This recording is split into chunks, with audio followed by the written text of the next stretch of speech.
맞춰보세요. 주로 3살에서 12살 어린아이들이 겪습니다. 그리고 밤에 주로 겪습니다. 밤에 아파가지고 주로 다리가 아픈데요. 아파가지고 벌써 답을 얘기하시면 어떡해요? 네, 맞습니다. 썰렁하네요. 성장통입니다. 성장통. 네, 주로 어린아이들이 밤중에 겪는 그 통증 바로 성장통입니다. 우리 신앙생활의 여정에도 이 성장통이 있습니다. 본문의 이스라엘 백성이 바로 그런 성장통을 경험하고 있습니다. 출애굽기 14장을 보면 이스라엘 백성들은 그들의 역사 속에서 잊을 수 없는 아주 놀라운 그 구원의 은혜를 경험하게 되는데 바로 출애굽을 경험하게 됩니다. 애굽에서 나와서 그 홍해가 갈라지고 그 마른 땅을 걷게 되는 하나님의 구원을 체험하게 되는 놀라운 은혜를 이 출애굽기 14장에서 경험을 하게 됩니다. 이스라엘 역사 동안 잊을 수 없는 가장 위대한 사건이 무엇이냐? 이 출애굽일 것입니다. 그들은 이제 그들을 압제하던 바로에게서 해방되어서 하나님이 약속하신 새로운 땅 가나안을 향해 지금 길을 나서고 있습니다. 이스라엘 백성에게 있어 이 홍해를 건넌 이 체험은 우리의 구원 체험과 유사합니다. 특히 고린도전서를 보면 이 홍해를 건넌 사건을 가리켜 바울이 세례다라고 이야기를 하거든요. 세례라고 표현을 합니다. 이 홍해를 건넌 사건은 하나님의 살아계심을 믿고 하나님의 자녀가 된 기쁨을 크게 누리게 되는 계기였습니다. 홍해를 건넌 다음 찬양을 하고 춤을 추고 악기를 두드리면서 하나님을 찬양하며 축제를 벌입니다. 그 후에 하나님의 인도하심을 따라 가나안을 향해 나아가게 되었고 낮에는 구름기둥, 밤에는 불기둥으로 하나님의 인도하심과 하나님의 보호하심을 직접적으로 놀랍게 체험을 하였습니다. 새로운 인생이 시작된 거죠. 거의 400년 가까이 애굽에서 지내는 동안 고된 노역으로 인하여 고역으로 인하여 고생도 했고 그리고 노예 출신에 나자마자 노예이고 그런 경험을 했던 이스라엘 백성이 이제는 홍해가 갈라져서 하나님의 놀라운 구원과 그 인도하심과 보호하심을 경험하게 되었으니 얼마나 기뻤겠습니까? 하나님에 대한 그들의 감동이나 감격의 그 정서적 체험은 3일밖에 가지를 못했습니다. 3일 만에 전혀 다른 상황이 그들을 기다리고 있었던 겁니다. 홍해를 건너자마자 그들을 기다리고 있었던 것은 뜻밖에도 사막, 광야였습니다. 사막길을 지날 때 제일 필요한 건 물이지 않습니까? 목마르면 얼마나 그 태양볕에 사막에서 얼마나 목이 갈라질 정도로 괴롭지 않았겠습니까? 이스라엘 백성은 목마름을 호소하면서 3일 길을 걸어갔는데 물을 얻지 못했습니다. 3일 만에 드디어 물을 발견합니다. 얼마나 기뻤을까요? 3일 동안 사막에서 물 한 모금 못 마셨다고 생각해 보십시오. 그리고 눈앞에 물이 지금 있다고 생각해 보십시오. 얼마나 기뻤겠습니까? 그런데 막상 그곳에 가서 물을 마셔보니 어떻습니까? 씁니다. 도무지 마실 수가 없는 겁니다. 웬만하면 마시지 않겠습니까? 웬만하지가 않은 겁니다. 너무 써서 마실 수가 없어서 그곳 이름을 마라라고, 쓰다라는 뜻인데 마라라고 이름을 붙일 정도로 마실 수가 없는, 도무지 마실 수가 없는 쓴 물이었습니다. 그들은 더 이상 물을 마시지 못하고 더러는 이미 마신 물을 토해내고 병들어 여기저기 눕기 시작했습니다. 그들은 다시 하늘을 향해 원망을 하고 불평하기 시작합니다. 이것이 바로 성장통의 경험입니다. 이스라엘 백성이 한 단계를 뛰어넘도록 자라게 하려는 하나님의 섭리 속에 허용된 이 고통의 체험입니다. 바로 이때 하나님이 그들을 찾아와 치료를 해주십니다. 그러면서 하나님의 이름을 계시해 주시는데 이때 계시된 이름이 바로 여호와 라파, 치료하는 여호와 하나님이다 라는 이름을 계시해 주십니다. 이스라엘 백성은 치료하시는 하나님을 이곳에서 만나게 된 것입니다. 우리가 믿음의 여정을 걸어가면서 고통을 만날 때 어떻게 그것을 극복하여 하나님의 은혜를 누릴 수 있을까요? 믿음의 여정에서 고통을 만날 때, 경험할 때 우리가 해야 할 일은 무엇일까요? 본문을 통해 우리 세 가지를 생각해 봤으면 좋겠습니다. 먼저 첫 번째로는 구원 후에도 광야가 있다라는 것을 우리는 기억을 해야 합니다. 구원 후에도 우리에게는 광야가 있습니다. 이스라엘 백성의 역사적 체험 가운데 가장 위대한 체험은 홍해를 건넌 사건이었습니다. 그러나 중요한 것은 홍해를 건넌 것이 여행의 끝은 아니었다라는 것입니다. 오히려 그것은 새로운 여행의 시작, 출발이었습니다. 본문은 이렇게 시작을 합니다. 22절 말씀인데요. 모세가 홍해에서 이스라엘을 인도하매 그들이 나와서 수르 광야로 들어가서 거기서 사흘 길을 걸었으나 물을 얻지 못하고, 이스라엘 백성이 홍해를 건너자마자 사막이 기다리고 있었습니다. 그 사막의 이름이 수르 광야입니다. 홍해에서 건짐을 받았지만 홍해에서의 구원이 새로운 광야 여정의 시작입니다. 물론 그들에게 이제 가나안 땅, 약속의 땅은 하나님으로부터 주어진 분명한 약속입니다.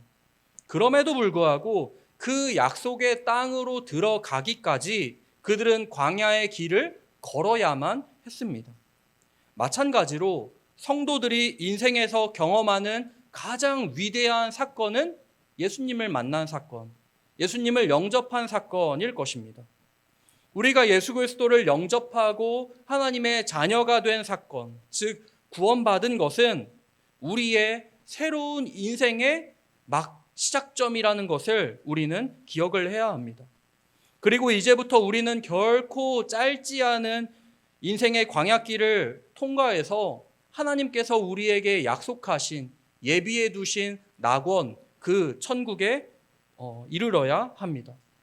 우리가 예수 그리스도를 만난 구원의 체험은 어떤 다른 사건과 비교할 수 없는 의미 있는 사건이지만 이것은 새로운 과제를 우리에게 안겨다 주는 여행의 시작점이다라는 것입니다.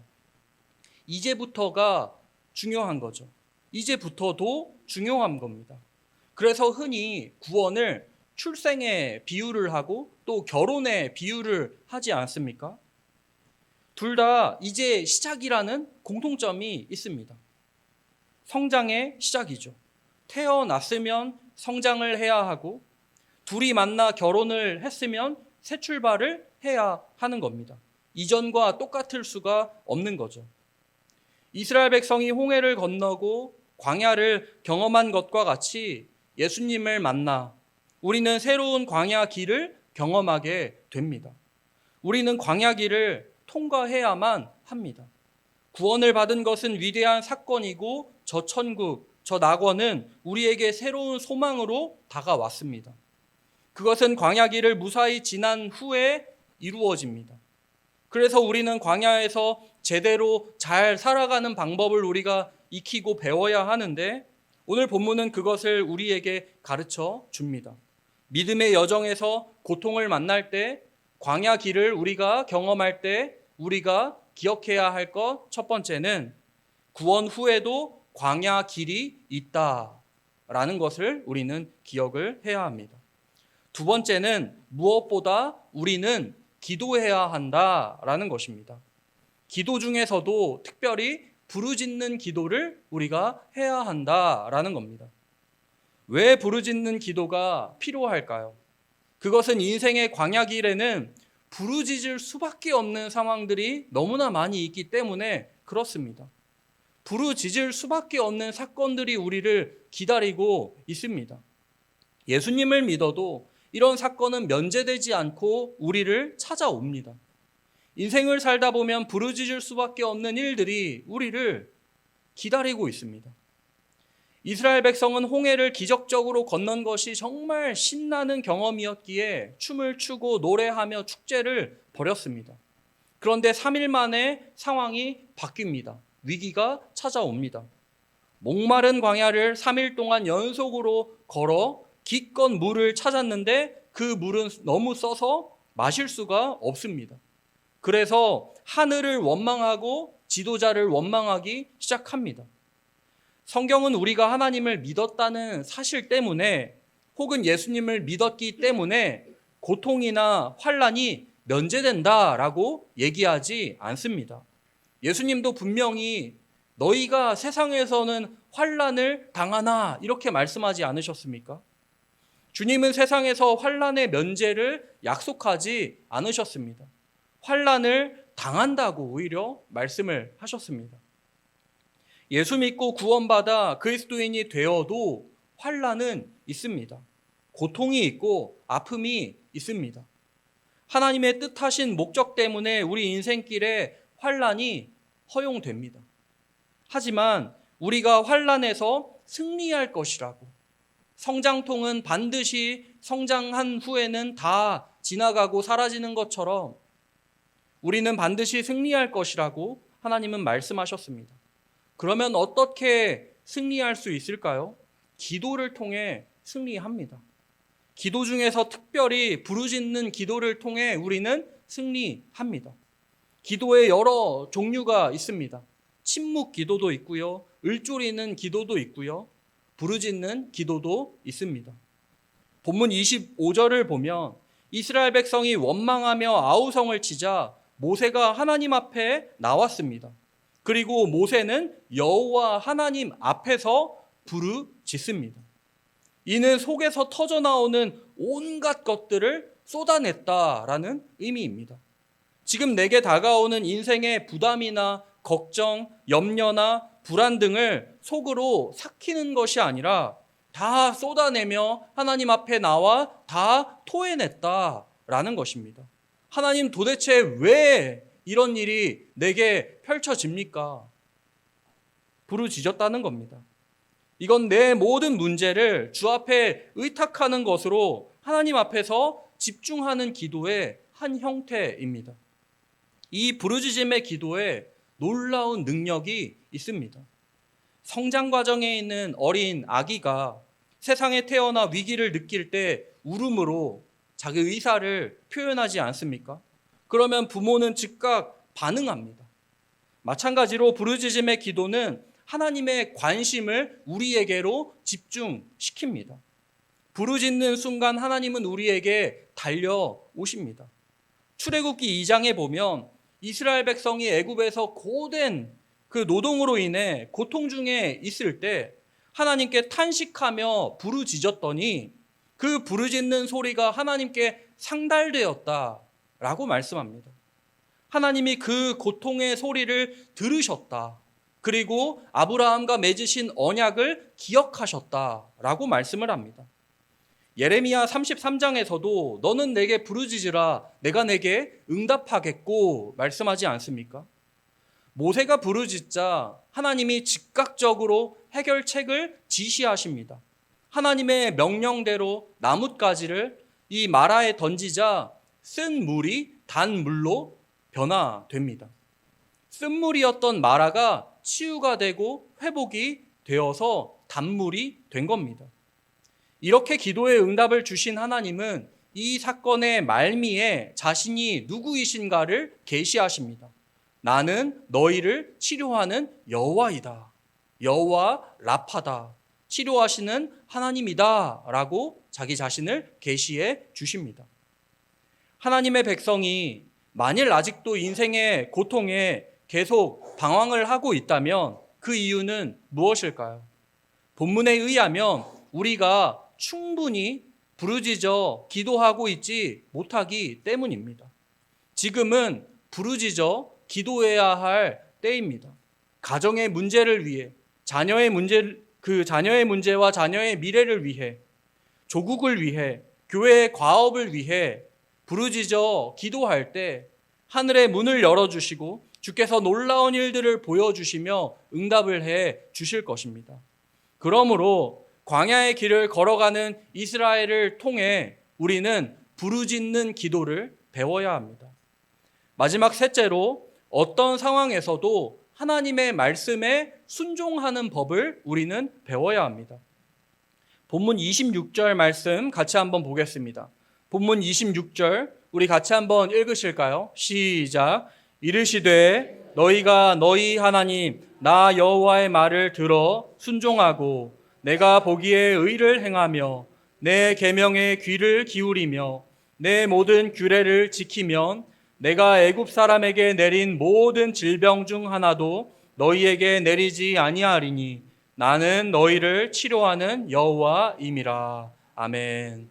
하나님은 당신의 백성이 부르짖어 기도할 때 그 기도에 응답하시고 치유의 역사를 행하실 뿐 아니라 그 백성에게 말씀을, 규례를 주셨습니다.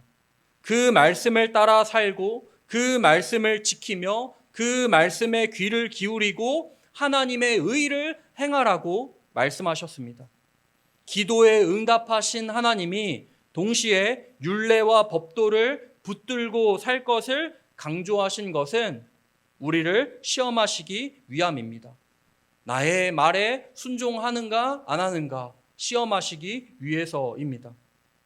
우리를 둘러싸고 있는 하늘이 맑고 아름다울 때는 누구나 찬양하고 누구나 기도하고 누구나 기뻐할 수 있습니다.